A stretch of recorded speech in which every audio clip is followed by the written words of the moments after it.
जय श्री राधे कृष्ण दोस्तों, इस नए वीडियो में आपका स्वागत है। उत्तर भारत के एक छोटे से गांव सीतापुर में एक गरीब परिवार रहता था। उस परिवार में केवल 2 ही लोग थे, एक विधवा माँ गंगा और उसकी छोटी बेटी राधिका। गांव बहुत साधारण था। चारों तरफ खेत, कच्चे रास्ते, मिट्टी के घर और बीच में एक पुराना मंदिर था, जहाँ हर शाम गांव के लोग दीपक जलाते थे। राधिका लगभग 10 साल की थी। उसकी आंखों में मासूमियत और दिल में भगवान के लिए सच्चा प्रेम था। उनकी गरीबी इतनी थी कि कई बार माँ बेटी को 2 वक्त का भोजन भी मुश्किल से मिलता था, लेकिन फिर भी राधिका हमेशा मुस्कुराती रहती थी। वो अक्सर अपनी माँ से कहती, माँ, भगवान सब देख रहे हैं, एक दिन वे जरूर हमारी मदद करेंगे। माँ उसकी बात सुनकर मुस्कुरा देती, लेकिन उसके दिल में चिंता रहती थी। एक दिन सुबह से ही घर में खाने के लिए कुछ भी नहीं था। गंगा सुबह से काम की तलाश में गई थी, लेकिन उसे कहीं भी काम नहीं मिला। शाम होने लगी थी। घर में बस थोड़ा सा चावल और दाल बची थी। गंगा ने वही पकाकर एक छोटी सी थाली में खिचड़ी बना दी। राधिका पूरे दिन भूखी थी। जब खाना तैयार हुआ तो उसकी आंखों में चमक आ गई। माँ ने प्यार से कहा, बेटी, आज बस इतना ही है, पहले तुम खा लो। राधिका थाली लेकर बैठ गई। उसके पेट में बहुत तेज भूख थी। लेकिन तभी घर के बाहर से एक धीमी आवाज आई, बेटी, कोई है क्या? बहुत भूख लगी है। राधिका ने चौंक कर दरवाजे की तरफ देखा। दरवाजे पर एक बूढ़े साधु खड़े थे। उनके कपड़े फटे हुए थे, चेहरा थका हुआ था, आंखों में गहरी शांति थी, लेकिन शरीर बहुत कमजोर लग रहा था। साधु ने धीमी आवाज में कहा, बेटी, कई दिनों से ठीक से भोजन नहीं मिला। अगर थोड़ा सा अन्न मिल जाए तो बड़ी कृपा होगी। राधिका ने अपनी थाली की तरफ देखा। वह पूरे दिन भूखी थी। उसके मन में एक पल के लिए विचार आया, अगर मैं ये खाना दे दूं तो मैं क्या खाऊंगी? लेकिन अगले ही पल उसे अपनी माँ की एक बात याद आई, जो भूखे को भोजन देता है, भगवान उसी से सबसे ज्यादा प्रसन्न होते हैं। राधिका ने बिना सोचे थाली उठाई और साधु के पास चली गई। उसने मुस्कुराकर कहा, बाबा, ये लीजिए, आप खा लीजिए।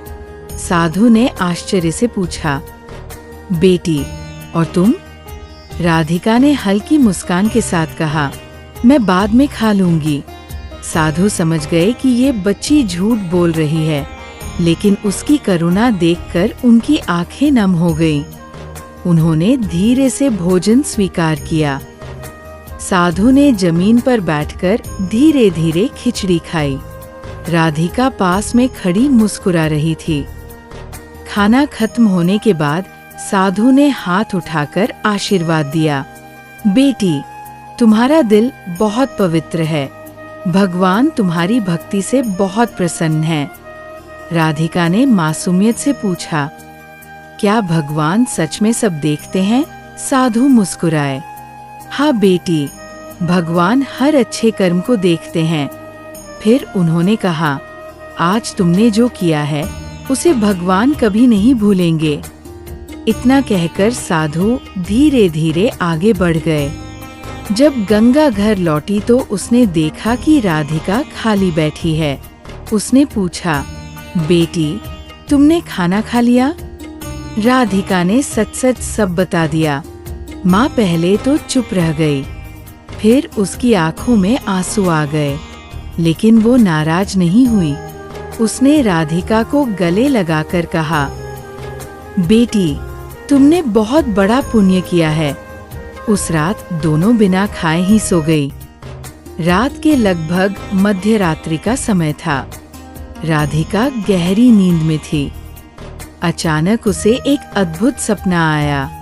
उसने देखा चारों तरफ चमकदार प्रकाश फैल गया है। वह खुद को एक सुंदर मंदिर के सामने खड़ी पाती है। मंदिर के अंदर से दिव्य संगीत की ध्वनि आ रही थी। तभी मंदिर के अंदर से वही साधु बाहर आए, लेकिन अब उनका रूप बदल चुका था।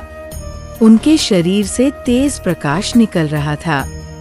सिर पर मोर मुकुट था, हाथ में बांसुरी थी, पीतांबर धारण किए हुए थे। राधिका तुरंत समझ गई, ये साधु नहीं, ये तो स्वयं भगवान श्री कृष्ण हैं। राधिका डर और प्रेम से कांपने लगी। वह तुरंत भगवान के चरणों में गिर गई। भगवान कृष्ण ने मुस्कुराकर उसे उठाया। उन्होंने कहा, राधिका डर मत, मैं तुम्हारी भक्ति से बहुत प्रसन्न हूँ। राधिका ने कांपती आवाज में पूछा, प्रभु क्या आप वही साधु थे? भगवान मुस्कुराए, हाँ बेटी, आज मैंने तुम्हारी परीक्षा ली थी। तुम खुद भूखी थी, फिर भी तुमने मुझे भोजन दिया। यही सच्ची भक्ति है। भगवान कृष्ण ने आगे कहा, जिस घर में करुणा और दया होती है, वहाँ कभी दरिद्रता नहीं रहती। उन्होंने अपने हाथ से आशीर्वाद दिया। अचानक मंदिर की घंटियां बजने लगी। चारों तरफ फूल बरसने लगे।